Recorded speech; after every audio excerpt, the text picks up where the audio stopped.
భద్రాద్రి కొత్తగూడెం జిల్లాలో జరిగిన వార్తా విశేషాలు ఇప్పుడు చూద్దాం.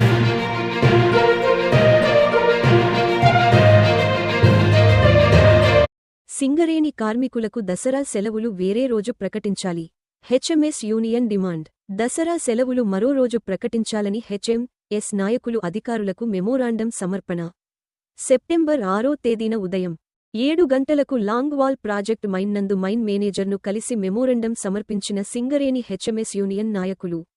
ఈ సంవత్సరం గాంధీ జయంతి మరియు దసరా 2 పండుగలు కలిపి ఒకటే రోజు రావడం, తద్వారా కార్మికులు లాస్ కావడంతో హెచ్ఎంఎస్ యూనియన్ సెలవు తేదీ మార్పు గూర్చి విజ్ఞప్తి చేస్తూ యాజమాన్యం సత్వరమే కార్మికులకు ఉపయోగపడే విధంగా నిర్ణయం తీసుకోవాలని Singareni miners and engineering workers union బాధ్యులు యాజమాన్యాన్ని డిమాండ్ చేశారు.